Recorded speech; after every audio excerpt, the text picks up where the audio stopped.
उधर उत्तर कोरिया के जंगी ड्रोन की घुसपैठ के बाद दक्षिण कोरिया ने भी अपने दुश्मन को उसी की भाषा में जवाब दिया। एक दिन पहले उत्तर कोरिया के कई ड्रोन ने दक्षिण कोरिया की सीमा लांघी थी, जिसके बाद दक्षिण कोरिया ने पहली बार अपने घातक ड्रोन को उत्तर कोरिया की सीमा में भेज दिया। यानी उसने उत्तर कोरिया के शासक किम जोंग उन को ऐसा जवाब दिया जिसके बारे में उन्होंने कभी सोचा भी नहीं था, क्योंकि यह पहली बार हुआ जब दक्षिण कोरिया ने बचाव के बजाय आक्रामक रुख अपनाया। हालांकि एक रोज पहले जब उत्तर कोरिया के जंगी ड्रोन ने उसकी सीमा लांघी थी, तब दक्षिण कोरिया ने उस ड्रोन पर वार कर दिया था।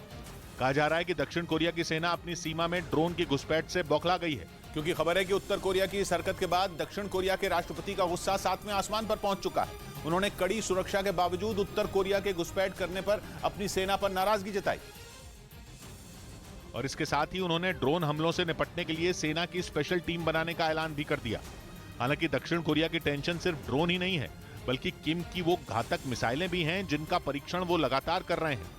एक दिन पहले भी किम ने शॉर्ट रेंज की 2 बैलिस्टिक मिसाइलों का टेस्ट किया था।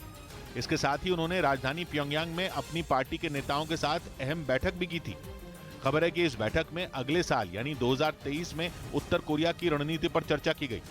मतलब अगले साल के लिए उत्तर कोरिया के क्या प्लान होंगे और वो अलग अलग देशों के साथ किस तरह के रिश्ते रखेगा, इन मुद्दों पर मंथन किया गया। इस बीच राहुल गांधी ने महिलाओं को कांग्रेस से जोड़ने की कमान प्रियंका गांधी को सौंप दी। भारत जोड़ो यात्रा खत्म होने के बाद कांग्रेस ने इसके प्रभाव को लोगों तक पहुंचाने का प्लान बनाया, जिसके तहत राहुल गांधी देश भर में रैली करेंगे, जबकि महिला वोटरों को पार्टी से जोड़ने की जिम्मेदारी प्रियंका गांधी की होगी। इसके लिए वो हर राज्य की राजधानी में महिला मार्च निकालेंगी, जिसमें समाज के हर तबके की महिलाओं को जोड़ने की कोशिश होगी। महिला वोटरों के लिए अलग से घोषणा पत्र जारी करने की भी तैयारी है।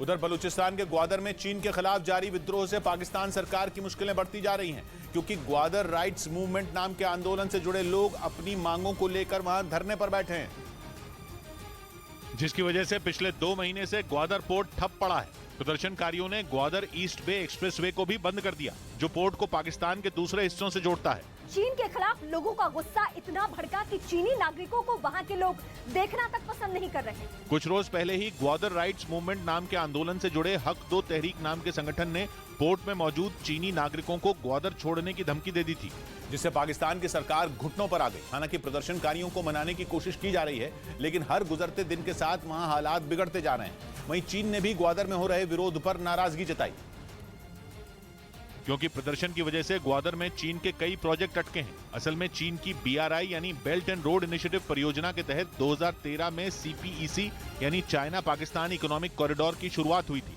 जिसके तहत करीब 3000 किलोमीटर लंबा रूट आता है, जो चीन के उत्तर पश्चिम इलाके को ग्वादर से जोड़ता है। लेकिन एक रिपोर्ट के मुताबिक ग्वादर में सिर्फ 3 प्रोजेक्ट पूरे हुए हैं और 12 अधूरे हैं। इसी वजह से चीन परेशान है और उसे ये डर सता रहा है कि कहीं विद्रोह की वजह से उसे ग्वादर से अपना बोरिया बिस्तर न समेटना पड़े।